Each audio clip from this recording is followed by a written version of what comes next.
made this decision a long time ago because I started making documentaries with Roger and me, and I wanted to make a documentary mainly because I hated documentaries. I always hated documentaries. We have, you had to watch them in school, and it's just, or the old NET, that was not here WNET, but it was called National Educational Television, and you'd have to watch it in school maybe, and or if you live next to the Canadian border like I did, you've got to watch National Film Board of Canada stuff, and it all feels like medicine, and none of it sticks really because of that.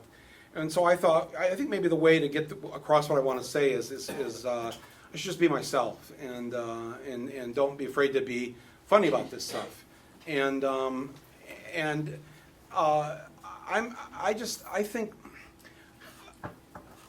I think that I'll just speak for myself. That humor in my films, the last thing I want in my movies is for people to get depressed and then paralyzed. Like I started out here by telling you, it doesn't matter, we're screwed anyway. You can stop the fracking if you want, but it doesn't really matter. That if I would just continue on for another hour like that, I don't know what that does for you as you leave the room. And certainly, what does it do for the average American who hears that? So I think humor it's a release valve on the pressure cooker, where humor allows people to leave the theater after watching one of my movies angry. And angry is an active emotion, an active thing, not whereas being depressed and feeling that it's what's the use and all that is a very passive inward thing. And so if I'm going to hope that 10% of the audience will get involved and do something, I know that they've got to leave there looking for the pitchforks and the torches out in the lobby by the Goobers and the Raisinets. So that's generally how expensive pitchforks at the movie. That's how I think. And just to close off, saying this, because I've been thinking about this, because Roger, Warner Brothers is going to do a re-release of Roger Me next year on his 25th anniversary, and I have not understood. Maybe you have the answer to this. Why more documentary filmmakers don't use humor? Why I haven't seen. I thought that this would, and just for because 4 of the top 15 grossing documentaries are mine.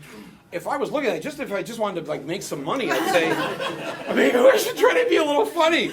But just people just keep making the same depressing things that I already know what the movie's going to say by the end of the movie. Exactly. Why am I sitting here for an hour and a half? And other than Morgan Spurlock, he made the McDonald's movie, Super Size Me. I say this all the time when I'm speaking in film schools or I'm in the documentary branch of the Academy or whatever, and I'm constantly pushing for humor in these documentaries because the other stuff is you just feel the invisible wagging finger of the documentary filmer. You need to watch this. This is important. And nobody likes a finger being wagged in their face, and I don't think we expand the left by behaving in that manner. Mm. I'll never forget. I saw The Sorrow and the Pity. I laughed maybe 2 times. Show up, maybe 5 laughs, and that's a 10-hour film. There's different ways of doing it. There's performance, there's conversation, there's activism. One of the great things about Michael's films is I think that, Inside Job is a film we admire. Capitalism, a Love Story is a film we love. And I think it's because he knows how to use humor as the lube. If you're writing an op-ed, if you're writing a book, humor is the lubrication that is the delivery device for the truth.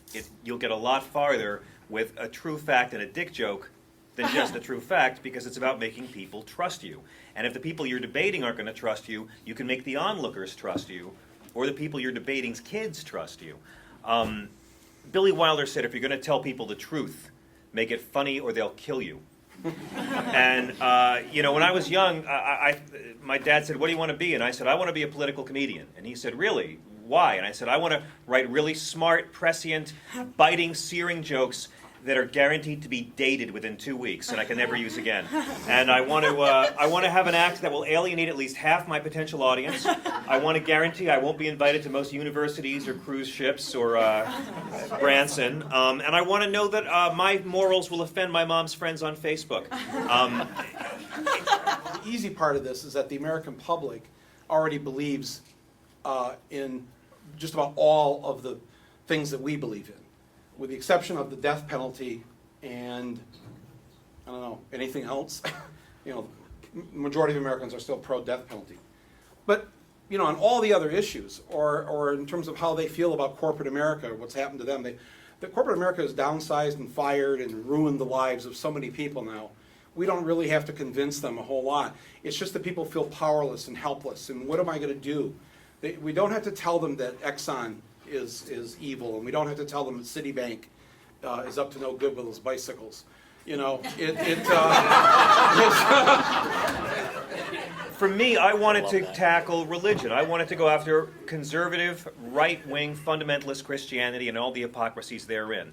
How these guys that are calling the shots and calling themselves Christian, that the corporate media refers to as Christian, and the moral authorities wouldn't know Jesus if they saw him, and they really wouldn't, because he'd be a brown-skinned liberal who spoke no English. They would deport him off to San Juan right away. The conservatives can't do comedy for two reasons. Number one, they're usually, and I generalize, forgive me, defending the status quo in some way. You are defending the upper 2%. You're defending the aristocracy, whether you know it or not. When you stand up for John Boehner, you're standing up for the upper 2% and the aristocracy that's always called the shots here. And also, you can't attack down. If you're in a comedy club and someone makes fun of homeless people or developmentally disabled people and calls them retards, the audience might laugh for a minute or two, and then it starts to feel dirty. It doesn't feel good to attack down. No one admires it. And also, if there's no element of truth in the point you're making, it won't be funny. If the joke's not true, if the point you're making with a joke isn't true, it won't be funny. And there's a reason why by the end of the play, the only guy King Lear trusts is the fool. And I think that humor is a very subversive way to go about your politics.